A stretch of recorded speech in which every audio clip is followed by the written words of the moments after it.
Welcome to those who have joined. We still have about 3 minutes before we get started. And just a reminder, if you can put yourself in listen only mode, that'll be great. Thanks.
Welcome. We're just going to wait about another minute to give folks a chance to just sign in. And please remember to put yourself in listen only mode. And we'll be getting started in about another minute or so.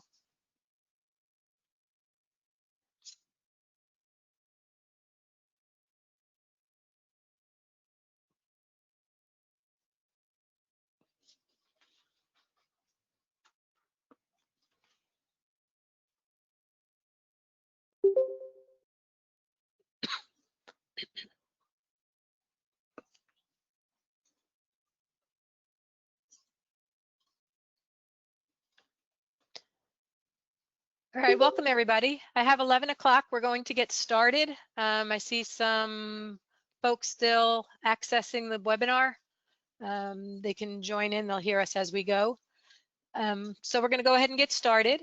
Welcome to the GCOOS sponsored webinar. My name is Chris Simonello. I'm the Outreach and Education Lead for GCOOS, and I'll be facilitating and moderating the webinar today.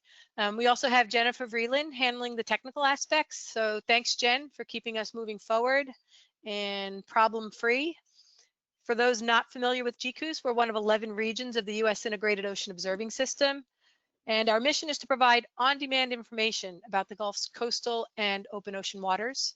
There's 4 main areas where we focus our efforts. Those are marine operations, coastal hazards, healthy ecosystems and living resources, and human health and safety. And we realize there's a lot of overlap in the applications of information across these focus areas. And then we also have some cross-cutting themes that straddle these areas, and that's outreach and education, data management and communication, numerical modeling and forecasting, and monitoring long-term environmental change. So let's get to the real reason we're here today. We're excited to focus on today's webinar, which will highlight emergency preparedness efforts by the Gulf's oil and gas community. And the webinar is being recorded and it will be posted and available on the GCOOS website next week. And again, if you've not already done so, please put yourself in listen only mode. And if you have questions, please use the chat box. So we're going to hold questions until the end of the webinar, but if there's something critical that influences your understanding as we go forward, by all means put it in the chat box and we will ask for clarification from Brad before we move on. I'm excited to welcome our speaker, Bradley Hubbard. Brad is the Senior Emergency Response Specialist for Shell Oil Company. And as part of the Shell emergency management duties, he provides emergency preparedness and response support to offshore operations throughout the entire Gulf of Mexico. And among his responsibilities are response planning, incident command system training, exercise support, and on-site incident command management for Shell assets. Yes, this is all one person and he does all those things. I know it's a lot. And Brad's going to be sharing with us the information about the range of activities undertaken by the offshore oil and gas community and to promote safe and efficient operations. So his talk, Emergency Preparedness and Response for Offshore Oil and Gas Operators, is very timely now as Tropical Cyclone number 9 is forming into a hurricane, and there's a couple other tropical waves out there, so I'm sure you're very busy. All the more reason we appreciate it. And also thanks to Ruth Perry. Dr. Ruth Perry is on the GCOOS Board of Directors, and it's thanks to her that we were able to have Brad's presentation here today. So thank you for that. Jen, if you want to hand off to Brad, I think we're ready to get started.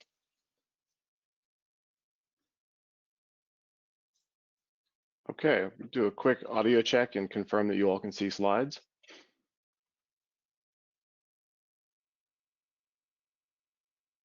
Yes, can see Okay, you. great. Well, good morning. Thank you all for having me and representing Shell today. Thank you also to Ruth for extending the invitation and providing this opportunity. It's an interesting topic to be discussing because within Shell, we spend a lot of time discussing preparedness and putting a lot of our energy in the preparedness and the prevention side of our business model. And yet we also have to have an emergency response plan to be prepared for the unlikely event something were to occur and have an unfortunate event in the business. We have to have a level of preparedness and response capability. And so we spend most of our career preparing for a response and supporting the prevention side because our emphasis is certainly there. So we love an opportunity to talk about what we do for emergency preparedness and response. So thank you for that. And thank you for having me today.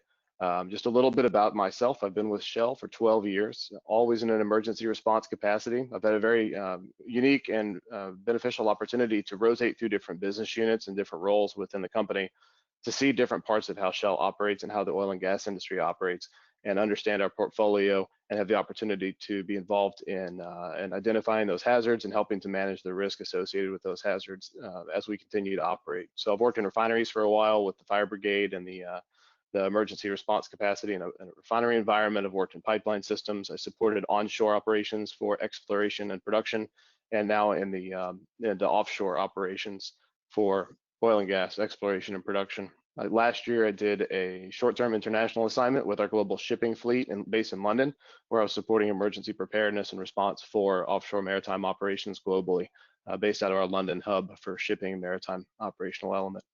So prior to joining Shell, I actually worked as a municipal firefighter and a medic for just under 8 years as I was attending university. And so I did my undergraduate degree in crisis and disaster management. And then I earned a master's in occupational safety management, both from the University of Central Missouri. So I had a good opportunity to switch from the public sector over to the private sector when I finished graduate school, and I've been with Shell ever since. So I'm excited to share information today about how we prepare for and respond to emergencies when they occur.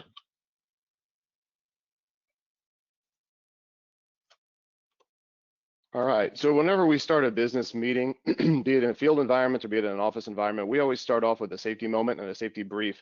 And that helps us to keep the safety culture at the front of mind and at the front of the process as we work in our business every day. This is a little different in the virtual environment, so we'll give this a bit lighter touch given that everybody's in a home or remote working environment. So in general, we encourage folks to understand what the alarms may sound, what they sound like, and what they represent, actions to take accordingly in the event that they do activate. We talk a little bit about what to do in the event of a medical emergency, a security-related incident in the facility, and also some housekeeping items such as restroom locations and coffee stations, et cetera. So we'll just go ahead and assume you have that safely in hand in your home environment as we all work through our difficult and challenging times during COVID and redo our ways of working. So throughout the presentation here today, I'd really like to focus on offering a bit of a grounding session around the operational overview and who we are as the oil and gas industry and how we operate in the offshore space particularly, and then talk a little bit about emergency management, the team that I represent and support as part of an internal emergency response force within Shell. And then really look at a broader perspective of the offshore environment and how we do preparedness and response in the offshore setting, and less of a Shell twist, but more of an industry operator's perspective. So anytime we do an external presentation to external parties, we have to offer this cautionary note. This says in summary that we encourage you not to make any investment decisions into or out of Shell stock as a result of what you hear today. So we look a little bit at the offshore operations that occur within the US, particularly in the Gulf of Mexico. You see the summary here. We have Some of these numbers are pulled together pre-COVID, so there's a bit of an operational footprint difference now in the operating environment this summer. But on the whole, over the course of the last year or past several years, these are pretty accurate numbers that represent the operational footprint that exists in the U.S. Gulf of Mexico, represented by drilling rigs, production platforms, which we will define in more detail in the slides to come. And we also talk a lot about being a Louisiana resident here and being operations folks in Louisiana. We talk a lot about how the offshore industry supports the Louisiana economy and way of life here for those of us that live, work, and play in Louisiana. When we talk about offshore operations in the Gulf of Mexico, we're talking about a wide breadth of work scope that includes pipeline systems, maritime support vessels, helicopters, crew boats that move people.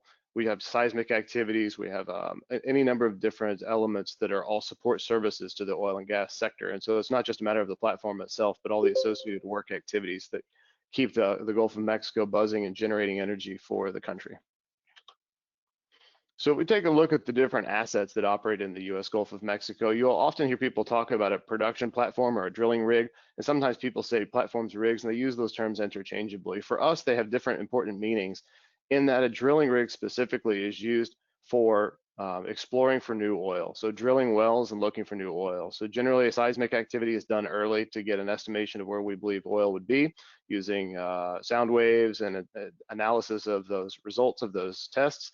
And then we start drilling wells. And those drilling rigs are used to go establish new wells that can be used to produce oil and gas in the future.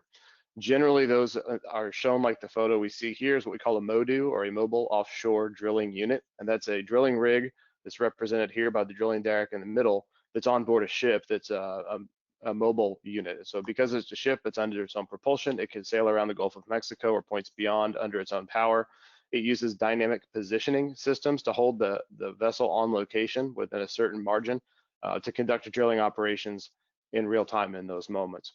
That's important for us, and we'll talk about this more in a hurricane discussion later on in the presentation, because these drilling rigs move throughout the season and throughout the year. So they'll go into a drilling campaign in a region, they may drill a few wells, then they move to a different part of the Gulf of Mexico and continue. And every company has a different business plan for the sequence and the schedule and the reasoning behind that. But these MODUs, being mobile in their nature, shift quite a bit in their area of operation. And then we have production platforms. After we've drilled some wells, we determine that they're going to be a well that we will produce from. We generally bring in what we call a production platform, and that's more of a permanent installation, permanent being a relative term, of course. It's a longer term installation that stays fixed to one location. It's not going to transit across the Gulf of Mexico like the rig counterparts. Alternatively, it's going to stay above that well or that collection of wells, and it's going to produce oil and gas out of that well for a longer period of time. You'll see the graphic on the slide here represents the evolution of the technology of platforms, in that early in the industry, when we were drilling wells closer to shore, we used fixed leg platforms like you see to the left. And then as we developed technology to be able to have bigger drilling rigs with more capacity and drill wells further offshore and move to the shelf, beyond the shelf, you see that the technology has evolved on the production platform side as well, such that now most of our production platforms that we operate are in the floating structure sense. And so they have some type of tether to the seabed, be it tension cables or something to hold them onto the ocean floor, but they're a buoyant structure. And then the riser package where the oil and gas is produced, represented here by the black lines, represent the riser pipes that come from the seabed infrastructure and the wells themselves, and use the risers bring the oil and gas commingled up to the deck just above waterline to the platforms. These platforms are a little different as well because they do some basic separation of gas and liquid streams upon arrival at the deck. And so they use some basic processes that look similar on a scalable version to what we see in refining, that we separate streams of product, and the natural gas can be used or pushed through an export pipeline as this crude oil is pushed through a pipeline back to shore. And predominantly we use pipeline systems to move those products back to market on land. The different production platforms have different construction styles and different sizes and scales. So we can have anywhere from 10 people on a small fixed leg platform closer to shore up to having 200 people on a larger floating installation further offshore. And then we have our FPSO, as we call it. So this is a picture of the Turritella. There was a photo in the introduction that was shared as well that shows this sitting next to a weather buoy, and there were some indications or discussions around those two. So to talk a little bit more about this asset, this is an exciting thing for Shell, as this represents the first FPSO that we have in the US Gulf of Mexico. We operate FPSOs in other parts of the world, but this is our first FPSO to enter the US side. It's only the second FPSO to be in US waters. What makes this particularly interesting is that rather than sending the crude oil in by vessel, or excuse me, by pipeline, we actually send it in via a shuttle tanker vessel. And so the FPSO, in very general terms, is an old cargo tanker that was converted to become a production asset that floats. And there's topside, you see above the deck line here, there's production equipment similar to what you would see on a production platform, be it fixed leg or a floating structure. And up here on the bow, there's what we refer to as the turret. And the turret actually has a buoy that has a cluster of risers that come up to the water line. And then the buoy actually sits, and the turret sits within the bow of the vessel and allows the production equipment to connect. So the risers can deliver oil and gas from the seabed up through the turret, through the bow of the vessel to be processed on the top side, and then the liquid product stores in the holds below. The other unique thing about the turret is that it offers 360-degree turning radius around that turret as its mechanical structure within the vessel itself. And so in effect, the ship can rotate with the currents and with wind. And so it weather vanes based on weather patterns throughout the year in a pivot motion around the turret itself. In the event of a hurricane, that's also important for us because we can drop the turret out of the bow of the ship and actually use the vessel under its own power in its original form as a tanker and do a sail away maneuver to take some evasive action to protect against a storm. So it's a very unique piece of our portfolio. We're excited to have it. And we've learned a lot in the process of bringing this into the Gulf of Mexico. And we'll talk a little bit more about some of the supporting resources and weather forecasting material. The buoy is really important to us that's nearby the turretella, especially as we talk about hurricanes. We'll reference that a little bit more later on in the presentation. So if you look at our operations in the US Gulf of Mexico, this is really our footprint within, as a summary in one slide. So we have production platforms that are the red dots, the purple dot, and the white dot here. Each of those are production assets that are fixed installations that stay on that location throughout the year. We fly out of 2 aviation terminals, one in Galveston, Texas, and one in Houma, Louisiana. And we have helicopter operations that conduct crew change flights daily throughout the Gulf of Mexico. In addition to the graphics that you see here, we also have 7 different drilling rigs that are on the portfolio at the moment that are various places around the Gulf of Mexico, and they will move in different areas and drill wells throughout their campaign. We also have pipeline platforms that are not represented on this map, but offshore where oil and gas is moved into shore using pipelines, you're moving in an uphill environment on the seabed toward the ocean or toward the shoreline. And so we have booster stations along the way that help boost pressure to continue to deliver that product up to shoreside tank farm facilities before they get routed into the refinery market. So there's some other platforms that are out there as well that are coordinated through different parts of the business, but they're done in coordinated effort, of course. And then lastly, we have helicopters. We have supply ships that are taking equipment and supplies and drill pipe and groceries and other things, making delivery runs throughout the Gulf of Mexico every day, and helicopters conducting crew changes. And we have some medical evacuation capability that's a private sector solution we'll talk about also later on in the presentation. And so really sharing this, not to make it an overly shell presentation or message, but rather to just show this is an example of what our portfolio looks like, and it represents a bit of a cross-section of what the offshore operations as a whole in the US represent. So if you bring this together as a supply chain and look at how we fit into the bigger picture of the oil and gas industry and infrastructure, and we're really speaking mostly about what's happening here in the offshore space. We also have crude that's coming in on tankers. We have crude oil that's coming in from shoreside production on land exploration and production on land-based activities, the Permian Basin. People talk about the Bakken Shale and North Dakota and other areas around the country and around the world where we produce oil and gas from land-based facilities, with the ultimate goal to bring that into a refinery market and the chemical plants to be able to turn that into marketable commodities like gasoline, jet, diesel, heating oils, any number of things. So once your product comes out of the refinery, it goes back into other pipeline systems and it's transported to other facilities that have tanks.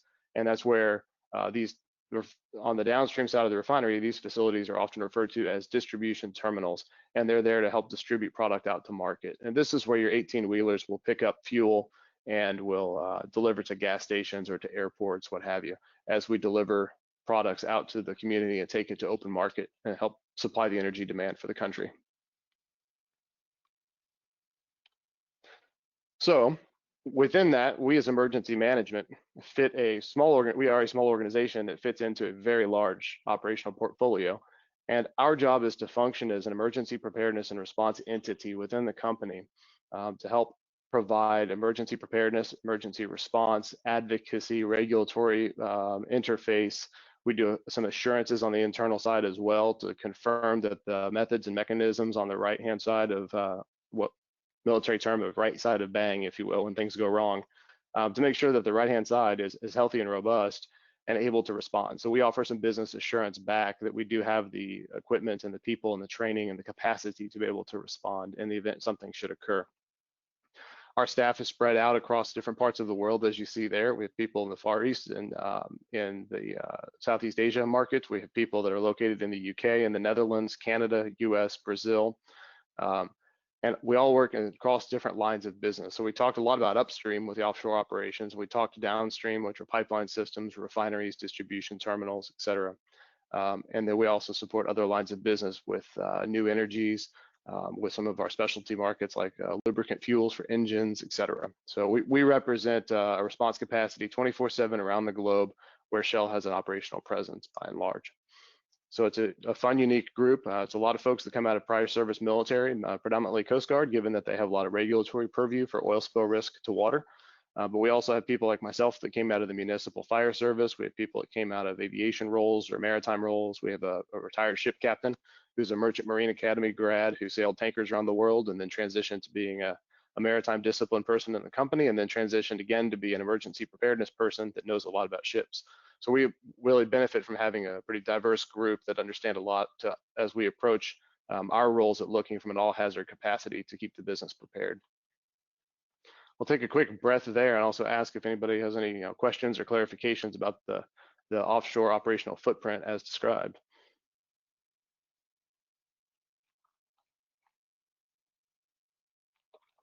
Okay. Well, as we move on, we'll talk just a bit briefly about the kind of the regulatory landscape in the environment where we operate. I'll speak a bit briefly on this, recognizing we have a lot of folks in the regulatory community and a lot of interfaces that already occur within this group here. So within the regulatory space for offshore operations in particular, we have regulatory oversight that comes from the DOI, or Department of Interior, by way of BOEM, which supports a lot of the ocean research and also the lease blocks that are allocated. And then we also have the BSEE organization that helps with enforcement of safety standards and well control, or well integrity and well control capacity. So they're a regulatory force on the production of oil and gas. We also have interfaced quite a bit with the US Coast Guard for oil spill preparedness and oil spill response, as well as safety systems on board our floating structures, as some of them are classified as vessels. We also have emergency evacuation plans, medical emergency response plans, et cetera. And then we have interface with the Department of Transportation, more specifically with an organization called PHMSA, or the Pipeline and Hazardous Materials Safety Administration. They regulate interstate pipelines, including emergency response to pipeline incidents. And then there's some interface agreements, certainly in the offshore space, between these organizations, between DOT, PHMSA, and BSEE for offshore operations. And then as we look at offshore versus onshore and the delineations of those environments, we have cooperative agreements with BSEE, with Coast Guard, and EPA. Given that we're an all-hazard organization that cover all different parts of the US, we also have a lot of interface with the EPA. And of course, last but not least, state and local governments, especially in the coastline for the Gulf of Mexico, where any shoreline impact represents an impact to a coastal community and a county or parish level and the states that they sit within, of course. So that's a very fast version of the regulatory interfaces that we have as part of our daily ways of working. Onto the stuff that's the exciting part for us in preparedness and response is really talking about how we maintain our response posture. So the photo taken here is actually a photo of a tornado that struck a gas station in Alabama a number of years ago. Just another example of the fact that we are in the community and susceptible to Mother Nature just the same as many others, other industries in the community around us. So in the offshore space, we maintain response capability for the exposures that we know we have, and that we're prepared for those, and we plan for them, have created a business case to maintain that preparedness. First, we have medical. So we know that having an offshore workforce, roughly 2,500 people at any given time in the offshore space, just for our company alone, that we have a potential need to have medevac or medical evacuation capability. So on board our production platforms and our drilling rigs and our assets, we have on board paramedics that can provide medical care in real time on very short notice because they live on the platform. They rotate shift like production workers do, and they provide medical coverage for our operations. We maintain the medevac capability through a third-party contractor. The photos you see on the screen here are photos of the group of aircraft that are part of a consortium that we belong to that provide medevac capability. That way we don't further tax the Coast Guard that's protecting the entire offshore environment, including the fishing industry, tourism industry, et cetera. So rather we have a company solution for a company concern, and we maintain that capability in-house by way of a contractor so that we don't further burden government resources, and we provide our own solutions to these issues. Now, if we have a large-scale incident, we'll certainly partner with Coast Guard, work together, activate the resources needed. So we would try to work in conjunction with, but not be dependent on. So the aircraft you see here are purpose-built. They are designed to be medical evac and on-water search and rescue resources for the U.S. Gulf of Mexico. The aircraft have the ability to fly somebody no differently than if you were to have a car accident on the side of the highway and the local fire department landed the aircraft on the highway to transport a critical medical patient. We have the same level of capability, equipment, and medical training for the care providers. We also have the added capability of being able to conduct on-water search and rescue. So if anybody's seen the movie The Guardian, the Coast Guard movie about rescue swimmers, these aircraft also are equipped to function like rescue swimmers from the Coast Guard. They have a hoisting mechanism with a winch system tied to the aircraft here. The rescue swimmer can deploy and support on-water rescue. So if we have people that go overboard off a platform in the event that somebody in the industry has an aircraft emergency, anything that produces a risk of having people in the water, we have a response capability to be able to respond to that need. You see the different types of aircraft in different size. They represent different flight range, different passenger count, capabilities, et cetera.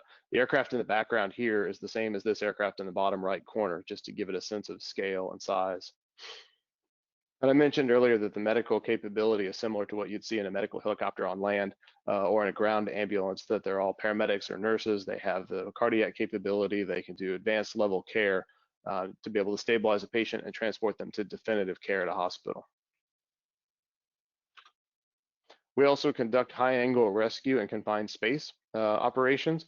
So where we have areas that are hard to get to and hard to reach, they're even more difficult to move people in the event of an emergency. So if somebody goes down with a medical emergency of some kind, the ability to safely protect that individual and move them to a safer location or prepare them for transport to shore can be a bit complex. The photo on the left is representative of a drill that was done in a shore-based facility on a tank in the Pacific Northwest, and with the local fire department. And this was a Shell sponsored and Shell coordinated exercise that was done, and deployment drill, I should say, that was done. However, the process is similar to what we do in the offshore space as well, that we use ropes and hoisting systems and baskets to secure a patient, be able to hoist or lower a patient depending on where they are relative to getting them to a deck or a platform space to prepare them for medical treatment and transport. That capability exists both in onboard production platforms and drilling rigs, as well as having a deployable resource within the medevac community as well. So our medevac providers are trained in doing confined space rescue, and they have portable kits like the one shown on the right that can be placed on the aircraft to deploy on a mission with the medevac team. Now, we certainly have a tremendous amount of resources in the oil spill space. In that we partner with the government entities that regulate us to show that we have the response capability to respond to our oil spill response potential. And so we spend a lot of energy on modeling and being able to articulate what that spill risk could be. We plan against that, and then we have the right resources in place to be able to respond against that particular threat. Vessels come in several different types, forms, and fashions, and the three that are shown here in this graphic all represent purpose-built vessels that are designed to be oil spill response boats, and they live their life's purpose being prepared for responding to an oil spill. So they're equipped with the right kind of gear. They are designed to have storage capacity on board. They have, in the case of the two on the right, they have a large enough capability to have crews that can work day shift, night shift, and more offshore environment. The one on the left is more of an inland or nearshore environment, smaller vessel that has more maneuverability, but also can access shallower water depths and gain access in places the larger vessels cannot. These resources are available to us on standing contract. where we are 24/7 response ready, and we have another graphic later on that will show how they're spread out across the US Gulf of Mexico. And then in addition to those that are purpose-built, we have, what I would describe kind of in a loose term as a surge capacity that exists within the oil spill response community as well, in that we have the response vessels that are purpose-built, but we also have additional resources that can be deployed onto supply boats or the deck of a vessel of opportunity, et cetera, to create additional capacity to be able to respond to demand should we have a large-scale incident. And so the graphic on the screen here, the top two photos are representative of the same trailer, but it's an 18-wheeler trailer that has response equipment that's ready to be deployed pretty short notice. And it has a skimmer system with an umbilical for the suction hoses to recover the oil that's here. And then there's boom that is inflatable boom. It's ocean going boom that can be placed from a forklift onto a vessel or from a crane onto a vessel. And then we have a second type of skimmer up here to the far right on the gooseneck side of the trailer. That's a different type of mechanical recovery device. And so the brush skimmer to the left or the weir skimmer to the right are used for different types of oil spill response to give us capability. These resources on that trailer are represented on a vessel, the picture in middle left, that show that plus the addition of some storage tanks. You can take a vessel that normally moves supplies around the Gulf of Mexico and repurpose that vessel to be an oil spill response vessel on demand. We can throw boom off the side. We can arrange our boom patterns to be able to collect oil, recover oil, and have additional response capability. Another way of doing something similar, you see the picture to the right is a purpose-built oil spill response vessel, but by way of illustration, it shows the buster system here is another method of collection for oil that it has boom. It extends up to the front of the top right corner of the photo here.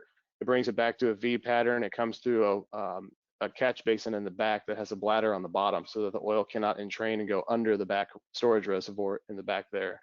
This vessel is deployed in this photo against a oil spill response vessel, but it could be used by vessels of opportunity. This is a graphic on the bottom, same piece of equipment being deployed behind two fishing boats.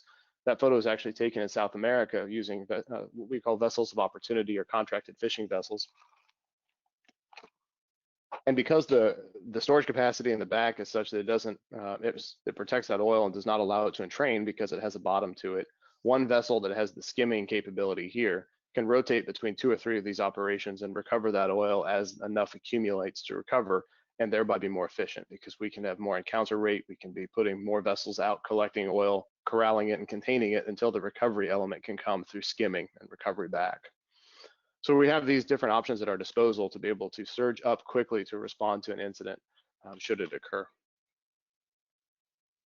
Additionally, we have well control capability. In the US Gulf of Mexico, we work with MWCC, organization that provides well control equipment. The graphic here shows the entire suite of options that include equipment that sits on the seabed and is deployable off of a vessel down to the seabed. And all these connections happen through what we call ROVs, or remote operated vehicles. And ultimate goal to be able to put a cap and contain system over a well in the event of a well control problem. This equipment is spread out across the Gulf. We have some that sits in Alabama. We have some that sits in the coast of Texas and distributes that out. So we have them in different storage locations and they're readily deployable throughout the US Gulf of Mexico.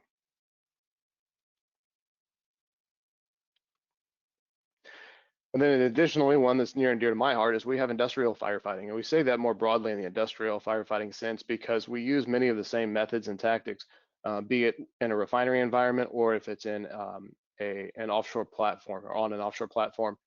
The training is a bit different and the certification is organized and designed a bit differently. So we have Coast Guard specifications for training folks that fight fires on Coast Guard regulated vessels or platforms. And we use OSHA and NFPA standards for folks that are fighting these fires in a refinery environment, basis the regulatory purview. But a lot of the fundamentals are the same in that we're trying to control flammable liquid fires and stabilize oil and gas operations, be it floating or be it on land. And then there are different dynamics if you have a vessel for vessel firefighting or if you have interior office space for firefighting offshore, onshore, et cetera. So we maintain this capability on many of our assets to be able to have onboard firefighters on our production platforms, as well as in our refineries across the country. So these photos were all 3 taken in a training environment at Texas A&M. A good plug for our group here today at the fire training facility there. That is the largest live the largest fuel-fed live fire training facility in the world. And so we rotate our refinery firefighters to go through this facility to maintain their competencies, and then we have a parallel path to a different entity that provides additional training for Coast Guard people or Coast Guard regulated firefighters as well. And Texas A&M provides both of those services. So if you look at all of that as a summary across what we have around the U.S. Gulf of Mexico, our suite of resources are really inclusive of everything you see on the list here. We also have, as we didn't put as much attention on this, but we also have the ability to use advanced response technologies, including in situ burning or dispersant applications. We also have salvage and marine firefighting. If we have a vessel that's in distress or a floating platform becomes in distress and becomes compromised, to stabilize that, we bring in maritime experts that are well versed in how to salvage and stabilize marine vessels and or platforms that are in distress. You see the graphic for the helicopters that are referenced for our medevac capability. These are the 3 standing duty aircraft every single day that are postured to be able to respond at a moment's notice to any medical emergency or on-water search and rescue emergency in the U.S. Gulf of Mexico.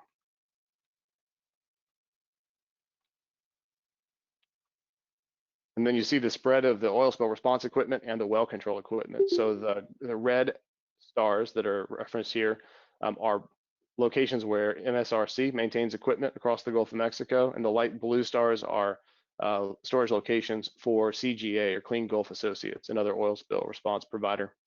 And then thirdly, the 2 purple stars here represent well control equipment provided by MWCC, one in Ingleside outside of Corpus Christi, Texas, and the second in Theodore, Alabama, outside of Mobile. So we have those resources spread across the Gulf and available to us.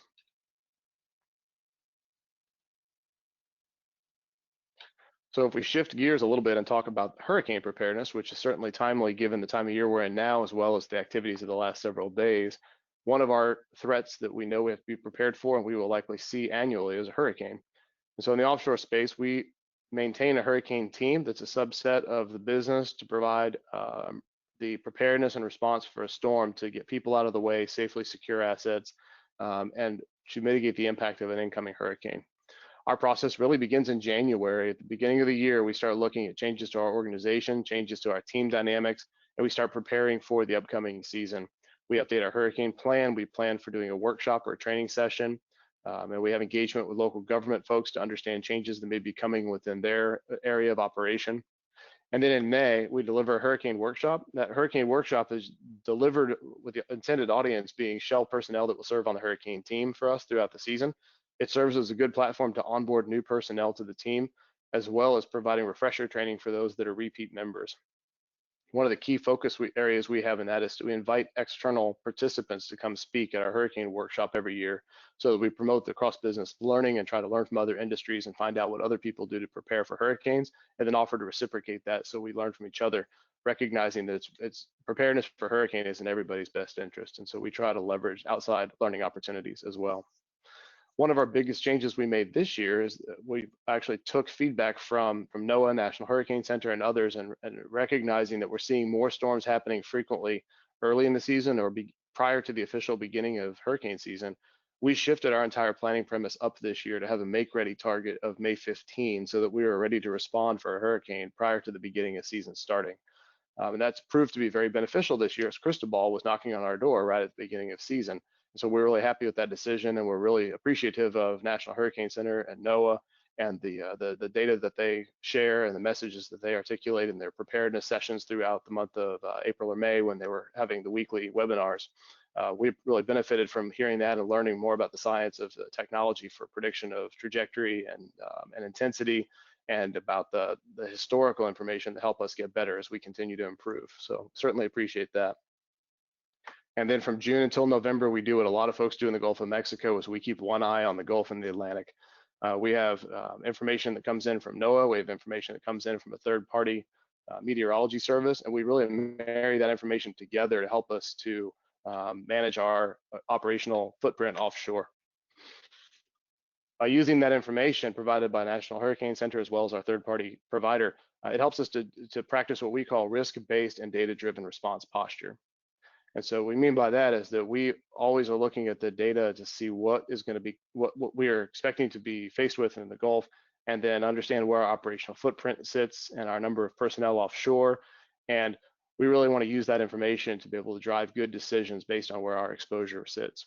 That results in a multi-day operation. When that comes time to turn on the activity and start removing people from the asset, our goals are to subject no people to dangerous weather, prevent environmental impact, and then to keep the business running safely as we can throughout the Gulf of Mexico. So we do that by reducing our personnel on board, and we proactively bring in folks that are non-critical and get them out of the way, get them back to shore, open up some space, and then hopefully the plan and the strategy in that is then when it comes down to the removal of the last few people as the weather is getting closer, we have a smaller number to have to manage to move in, and they have the key focus to safely secure the asset and to be able to respond or get themselves off the asset and back to shore. We also recognize we have to balance shoreside activities with our plan to bring people back in. And we recognize that any given day, if we have 2,000 people offshore and we try to bring them in over a series of days, that we're adding personnel into the community around us where our air bases are located. They have to get in their vehicle, and then those individuals have to get on the roads. They have to drive home. They're going to be in traffic. And so we proactively reach out to our folks before season starts and remind them about coming to work and having a full tank of gas in your car before you go out offshore. Because if you come back in for a hurricane, you may not have access to a gas station or fuel. You may just need to go.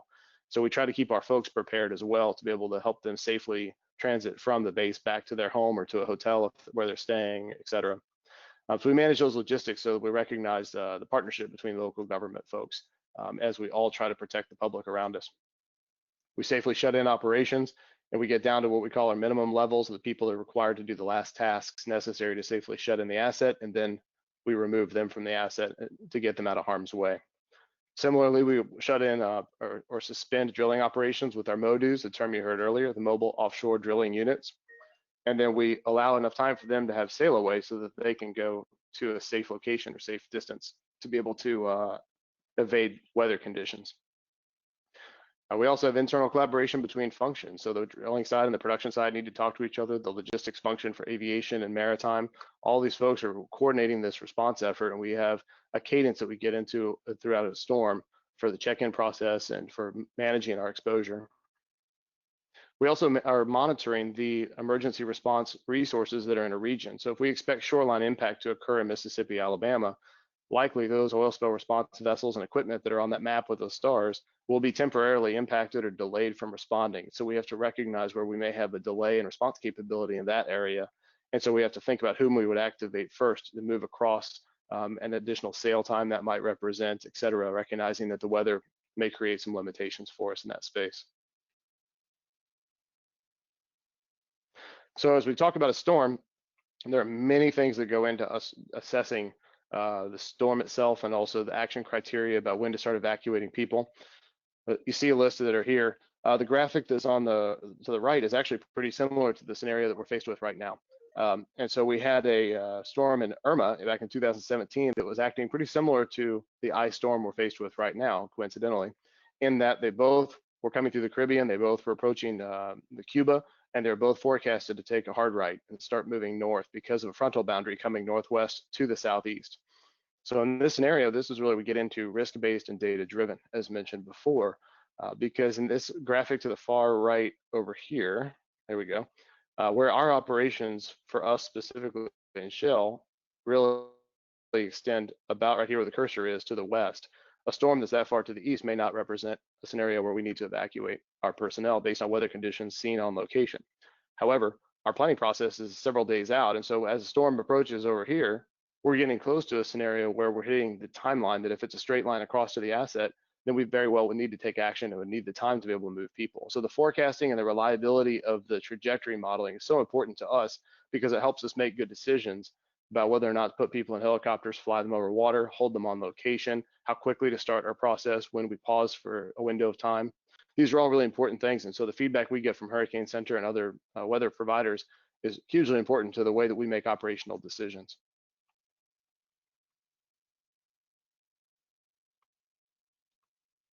And this graphic really summarizes that whole process here. We talk about, for us, we talk about T times, and we're talking about the amount of time it takes from the time we say go to safely secure the operation, secure the platform, and remove all the people off of that asset. So we use the hurricane T time, And that is a separate timeline than what's represented in the red arrow, which was called the H hour. And many local government entities or state government entities will use an H hour, and that's representative of the amount of time before the outer bands or the tropical storm force winds reach shoreline. So that's a straight line shot to shore in this case with our fictitious storm. And sometimes it represents the eye of the storm, sometimes it represents the outer edges, tropical storm force winds. It's important to understand the planning premise of an organization. Not here to say which one's right or wrong, but if individuals have two different processes within their plans or their organization's plans, that could be a representative time difference of 24 hours, because you might start seeing tropical storm force winds at shoreline a day before the eye of the storm reaches shore. So for offshore planning purposes, that's a huge difference for us in terms of how much time we have to evacuate. So we work with the T time. We define T time as how much time do we need to get everybody off the asset before the weather conditions arrive on location at the platform. And we further define that as saying the outer edge. So when the leading edge of the storm is the place where weather conditions are no longer favorable for flying conditions, we're at T time 0. So everybody needs to be off that asset before that happens. So for an Irma storm or our current I storm, if you think about where it is right now, quite literally in this moment, it's doing the same thing, except it's forecasted to continue northward track across the eastern edge of Florida. So it would stay outside the action criteria for us for offshore operations in the Gulf of Mexico. But this is a very dynamic process. It takes a lot of dynamic risk assessment and using data-driven and decision-making process to manage our exposure offshore.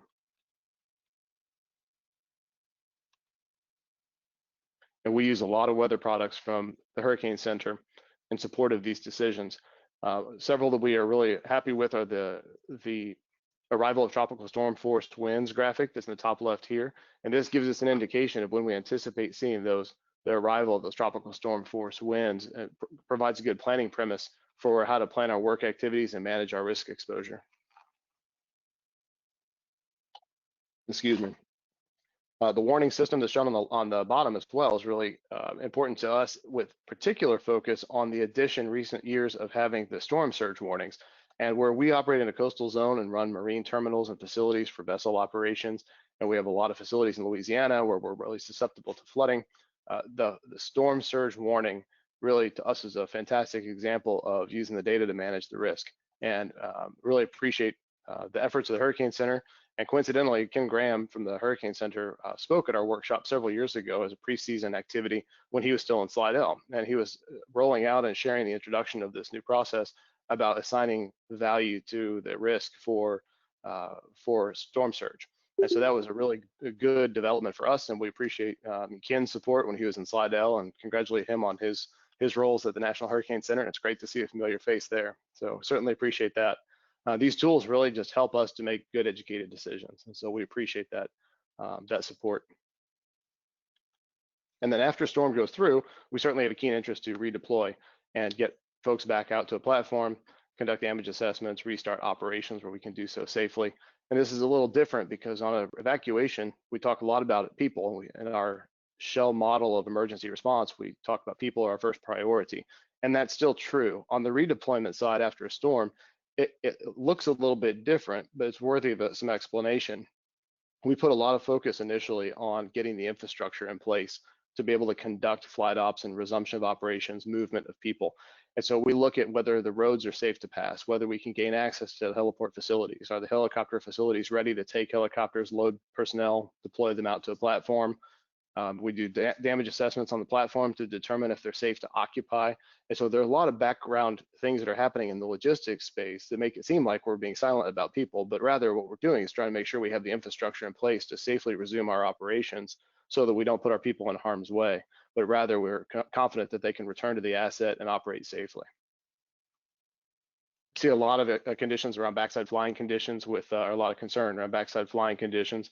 Rain bands come in behind a hurricane or a tropical storm. Cristobal was a great example of that. The weather conditions in New Orleans and Homa were actually better off as the storm was coming on shore. And in the 2 days following landfall, we saw heavy bands of rain that were coming in that actually slowed down or suspended flight operations because of the weather conditions after the storm was almost into Arkansas. And so we have to be prepared for all of that and manage the entirety of the path of that storm. So sometimes backside flying conditions can delay us redeploying people, even though the eye is quite a bit inland from there. There's many things to consider in the way that we redeploy the assets. And with that, and having about 10 minutes left, I'd like to just take a quick pause and say thank you again for having me and for offering the opportunity to share a little bit about what we do and leave enough time to have kind of open forum for question and answer. So Chris, thank you very much. Thanks for that great presentation, Brad, and to everyone for listening. We have a pretty manageable population online right now. I'm thinking if folks want to go off mute and ask their question verbally, that's fine. If you want to put it in the chat box, you can go ahead and click on the question mark box above and enter it there. We'll give folks a second. You're getting a thank you for a really informative presentation in our chat box. I'm going to pause for a second, give folks a chance to ask, and I have a couple myself, of course, but you already know that because I told you I did. So, Sure. Would anybody like to come off mute and ask questions of Brad? Hey, Brad, this is Steve Bushang. How are you? Doing well, thank you. And you? That was great. Thanks very much. Hey, listen, one quick question. So obviously, we're all really pretty much familiar with the data that comes off the platforms in the Gulf, the ADCB data that goes through, you know, the Bowman-Bessie requirements.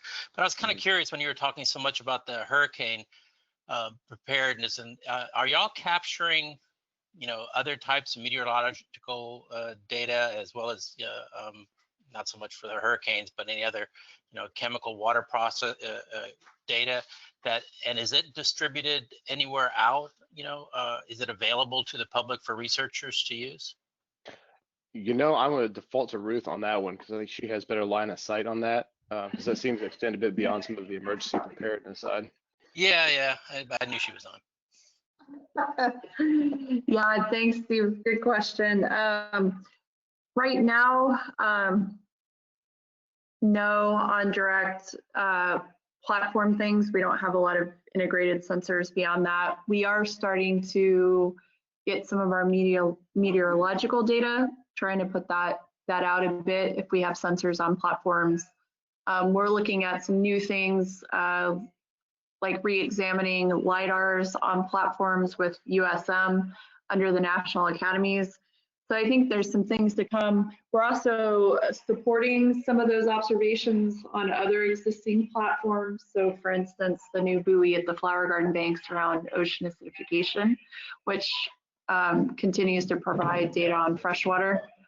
But I was actually going to pump back to Brad because I think your question is a good one, because there was, in talking and learning from Brad myself, there's some needs for data that can maybe work the other way around. And Brad, you kind of alluded to it, but could you talk maybe a little bit about sea state? Because I think that's something that people don't realize is important for us offshore, and how maybe some of those products could be generated that would be helpful. We have a lot of data, obviously, as this group knows, on the coastal side, but sea state is something that is really important for us offshore as well. Yeah, thanks, Ruth. Good opportunity to clarify there. So, for example, the weather buoy that sits out by Turritella, we mentioned that very early, and I failed to mention it again. We came back around to hurricanes.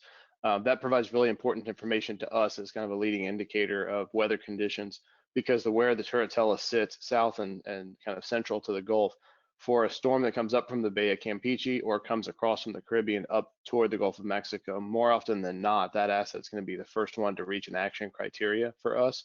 So having that weather buoy right there in proximity to Turritella is really helpful to get those real-time updates. So that's part one of the answer. Additionally, for us, if we get into a response, having the weather information and the sea state conditions are really important for us, because that helps us determine operational capability of vessels and understanding where they can sail, how safely they can operate, and how we build our plan for response efforts accordingly, and operational limitations that may be present based on weather conditions. And then a bit of a third answer that's a lesser known, it was in the slide, but as a sub bullet there, is for our flight operations offshore. The helicopters that we use are equipped with what we call a float system, and they're basically a life jacket for the helicopter, very simplistic terms, but they are a buoyant, deployable, inflatable system on the helicopter that keep it buoyant if it goes to the water. those floats, just like any other floating safety system, do have operational limitations. And so we take sea state conditions as a factor for where we fly, and we have go and no-go criteria established for flight operations to make sure that we fly over seas that are within capability of the float system itself for the aircraft.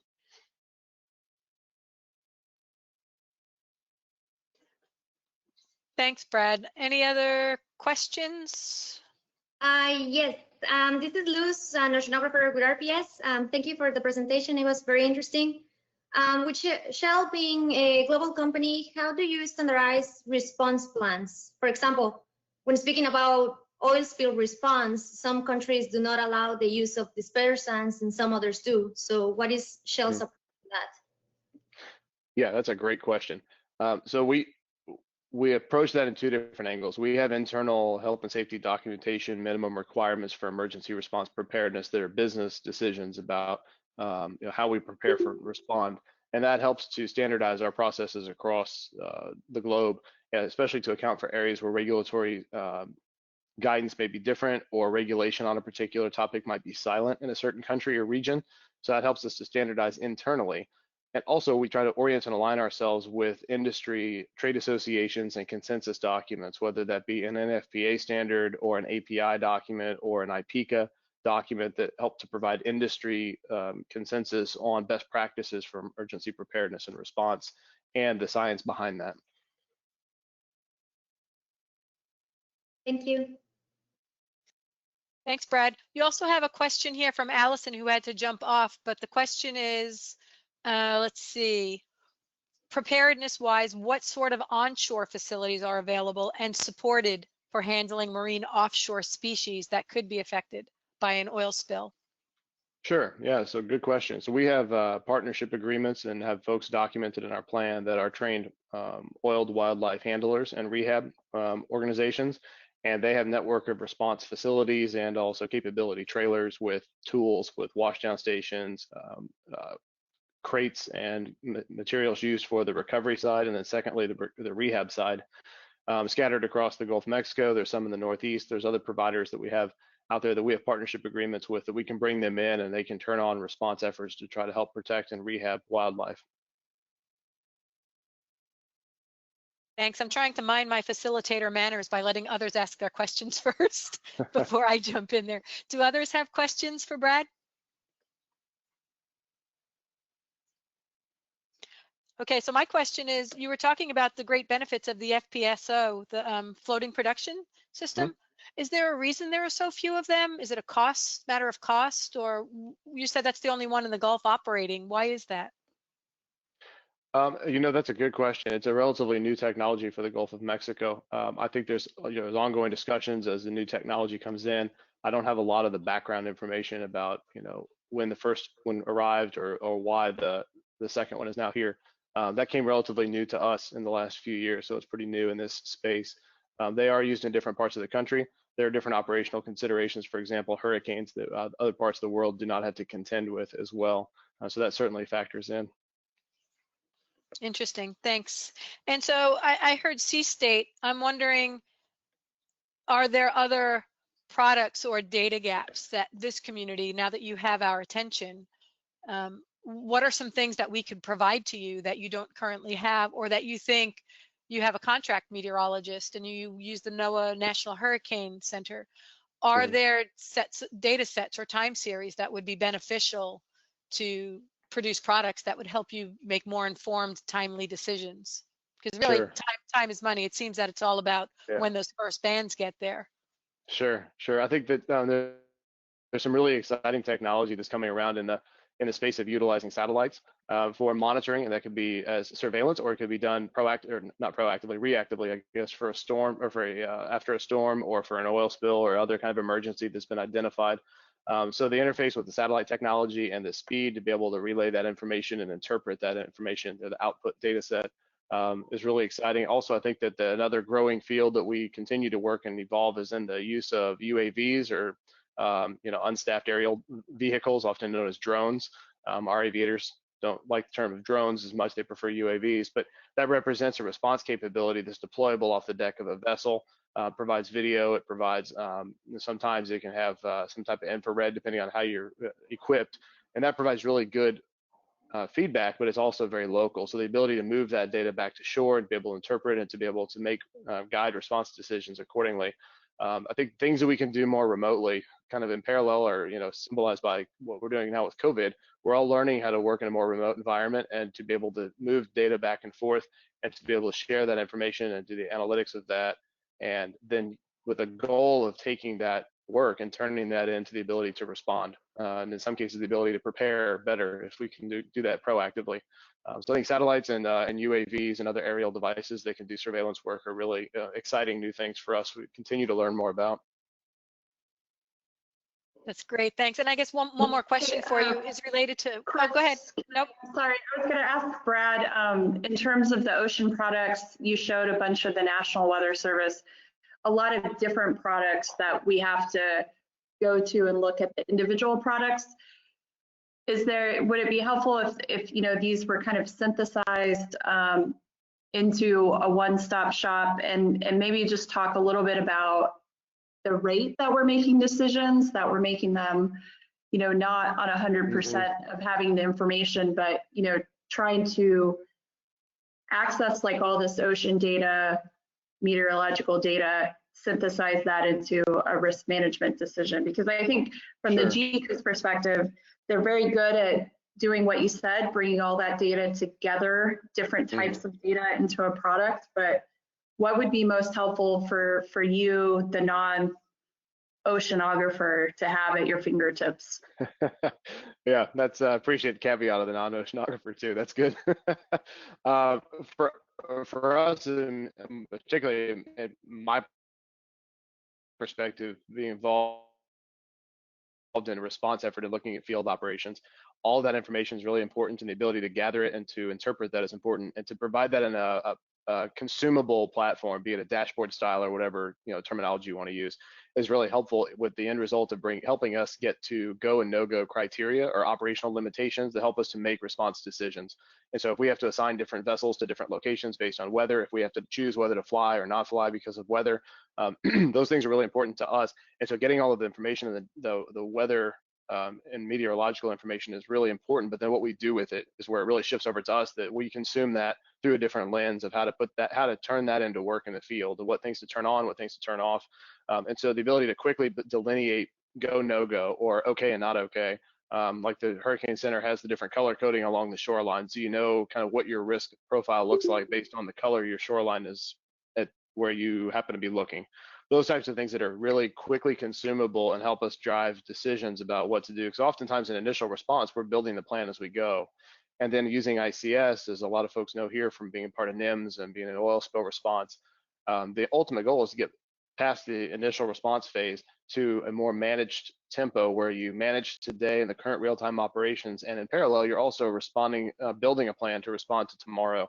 And so we start gathering information, building a plan, execute our plan, and we try to shift ourselves into that cadence where it's a more managed response effort. And that's really one of the ultimate goals of using the incident management system and incident command system, is to get into that tempo. And so having the information flow that keeps up with the pace of the response tempo is really important. Thanks, Brad. We're coming up on the hour. I'm going to give you one more question from Bill Lynch, and it is, there's a tea time for wind and air ops. Is there something similar for arriving seas, swells, and wind waves for in-water assets? For shoreline assets? So yeah, Brett. So for any type of in-water operations that are going on, and you have to evacuate assets, whether it be ships or any other type of vehicles that may be in the water. I'm just curious. Yeah, because going back a little bit to the sea state question and products. So. Yeah, that's a good question. And really, I think those sea states turn into action criteria, and all of that rolls up in to become the tea time. So I think I focus more on wind and on the weather for flying conditions, but marine operations are the same way. So if you have a floating platform offshore and you need to remove equipment to reduce weight, you need to move supplies, et cetera, and load them to a boat, also have to allow enough time for that vessel to return and get out of the hazard zone as well. So Each of those different elements, including Cs, are how we come up with the T time number. That's good, because I was just, obviously the swell could arrive ahead of the winds, so. Most yeah. definitely. And that crosses over into the aircraft as well, as I was mentioning with the float systems as well. So sometimes we have to suspend flight ops, even though we have blue skies above, you might have really choppy seas below, and that becomes our no-go criteria. Excellent, thank you. Well, we're up on the hour here. I want to say thanks again to Brad and to Ruth for bringing Brad to us. That was fantastic. That was really informative. Thank you. I can't wait to share your presentation. It'll be made available on the GCOOS website. If you think of any other questions to those listening, please feel free to reach out to us and we'll make sure Brad gets the questions and we'll get it answered for you. And I promised Brad yesterday I would ask him. So do you still think it was fun? Absolutely. Appreciate the opportunity. Great. Thanks to everyone, and thanks for joining, and be safe and have a great weekend. Cheers. Thanks Thank you. all. Bye. Great job, Brad, great job. Thanks, Jen. Good job, Brad.